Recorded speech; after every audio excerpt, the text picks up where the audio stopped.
Assalamualaikum warahmatullahi wabarakatuh. Hamdan wa syukran lillah, salatan wa salaman ala rasulillah, amma ba'd. Hadirin yang berbahagia, puji syukur kehadirat Allah Subhanahu wa taala atas berkat dan rahmatnya kita masih diberikan kesehatan dan keselamatan untuk melanjutkan serta mewujudkan cita-cita para pendiri bangsa, cita-cita para mujahid bangsa, cita-cita para pahlawan bangsa. Mudah-mudahan negara kita segera menjadi negara yang makmur dan sejahtera. Hadirin yang berbahagia, Agus Salim adalah pejuang kemerdekaan Indonesia yang dinobatkan sebagai pahlawan nasional Indonesia pada 27 Desember 1961 melalui Kepres nomor 657 tahun 1961. Semasa hidup, ia dikenal sebagai seorang politikus, jurnalis, dan diplomat dengan julukan The Grand Old Man. Agus Salim dijuluki The Grand Old Man karena prestasinya di bidang diplomasi dan kefasihannya dalam berbahasa asing. Pasalnya, Agus Salim diketahui menguasai 7 bahasa asing, yaitu bahasa Belanda, Inggris, Arab, Turki, Prancis, Jepang, dan Jerman. Pada 1915, Agus Salim bergabung dengan anggota Costa Praminoto dan Abdul Muiz dalam organisasi Sarekat Islam. Beliau pun menjadi pemimpin terkemuka dalam organisasi ini dan dianggap sebagai tangan kanan pemimpinnya, Costa Praminoto. Agus Salim sempat dituduh memiliki hubungan yang terlalu dekat dengan pemerintah kolonial Belanda. Hal ini karena surat kabar merah yang sempat didana oleh Gubernur Jenderal Johan Paul van Diemen pada 1917. Akan tetapi, pada 1918, Neraca justru menjadi media untuk menyampaikan kritik keras terhadap Belanda. Pada 1921, Agus Salim diangkat sebagai anggota Volkskraf, Dewan Rakyat Mewakili Sarekat Islam.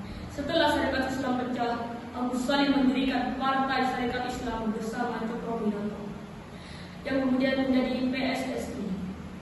Ketika dipermasuk ke Indonesia pada 1942, beliau diminta untuk menyusun kamus militer untuk digunakan oleh pembela tanah air kota.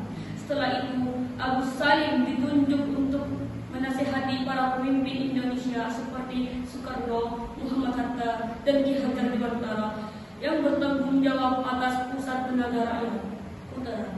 Pada Maret 1945, Agus Salim ditunjuk untuk menjadi anggota Badan Penyelidik Usaha Persiapan Kemerdekaan Indonesia (BPUPKI). Beliau juga menjadi panitia 9 yang bertugas untuk menyusun dasar negara. Hadirin yang berbahagia, karir politik Agus Salim terus berkembang, di mana beliau dipercaya sebagai anggota Badan Pertimbangan Agung BPA sampai Maret 1946. Pada masa Kabinet Syahrir, Agus Salim dijadikan wakil Menteri Luar Negeri yang memiliki misi diplomatik Indonesia di luar negeri. Beliau memimpin delegasi Indonesia dalam konferensi hubungan Asia di New Delhi, India sejak Maret hingga April 1947. Setelah itu, Agus Salim menjabat sebagai Menteri Luar Negeri dalam beberapa kabinet di Indonesia sebagai berikut. 1. Menteri Luar Negeri dalam Kabinet Amir Safruddin I, 3 Juli 1947 sampai 11 November 1947. 2. Menteri Luar Negeri dalam Kabinet Amir Safruddin II, 11 November 1947 sampai 29 Januari 1948. 3. Menteri Luar Negeri dalam Kabinet Hatta I, 29 Januari 1948 sampai 4 Agustus 1949. 4. Menteri Luar Negeri dalam Kabinet Hatta II, 4 Agustus 1949 sampai 20 Desember 1949. Selama menjadi Menteri Luar Negeri, Agus Salim pernah menghadiri sidang Dewan Keamanan PBB di New York dan menjadi salah satu tokoh yang terlibat dalam proses perjanjian Madrid. Ketika ketika Belanda melancarkan agresi militer kedua pada Desember 1948. Abu Salim masih menjabat sebagai Menteri Luar Negeri dalam Kabinet Hatta I.